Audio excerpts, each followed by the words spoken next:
Hello guys and welcome back to Planet 40k Tyranids. So Warhammer community have released another article in relation to one of the new units for the Tyranids for 10th edition.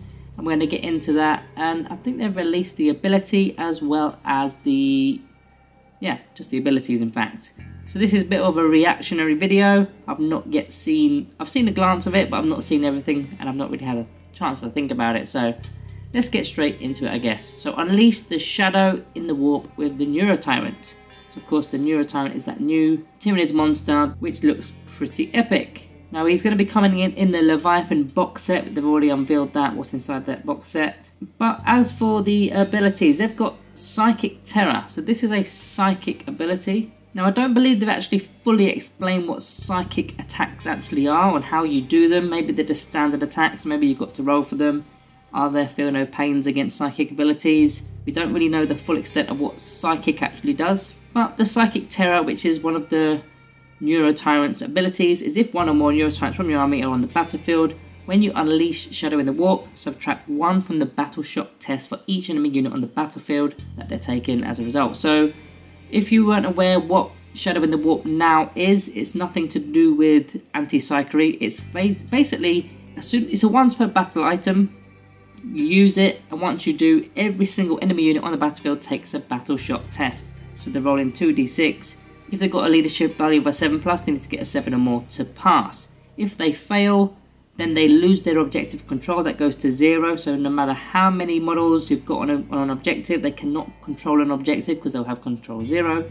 Also, you can't be using stratagems on that unit, and they're also not eligible to, I don't know if they're eligible to fall back or they have to use the Desperate Breakout stratagem. I need to look into that in fact. Basically, they're very much redundant for a turn. By having this battle shock test, it's a -1 to their battle shock test, so against some factions that's going to be pretty nasty. Some factions have quite a low leadership already. Some have quite a high leadership. I mean, Necrons, which is my main army, they used to have a very high leadership of 10. Now I believe the Necron warriors were on a 7+, so that would now in fact be an 8+ if you were to use this Psychic Terror ability. With 2 dice, you got a fair chance of them actually failing it.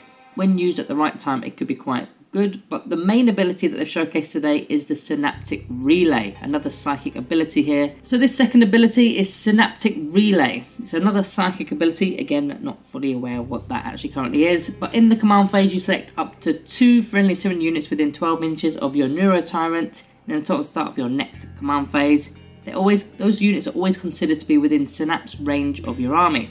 So normally it's a 6-inch synapse range from synapse models, the synapse keyword.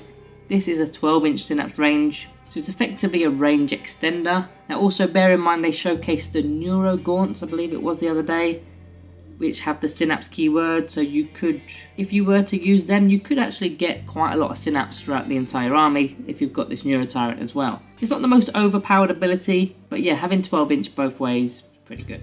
Now in fact, before we go, there is something else here at the very bottom. I don't remember where these 2 asterisks were in the actual article. Let's have a little look. Troublesome enemies. Yeah, they were talking about the Synaptic Relay. So unfortunately, the 2 Neuralids or Neuraloids are simply tokens. So the 2 models that come with this Neurotyrant, they're just tokens for the Synaptic Relay ability and nothing more. So unfortunately, they're not mini bodyguards. They're not going to be taking damage and all that jazz for your Neurotyrant. So yeah, just a little update there from the Warhammer community for the Neurotyrant. Nothing amazing, nothing overpowered, but it is nice to get into some details of the newer units, the newer models for the Tyranids in 10th edition. Let's see what else they've got to offer with some more of these articles. So guys, that is it from me today. Other than that, all that's left to say is thank you for watching. I'll see you in the next one.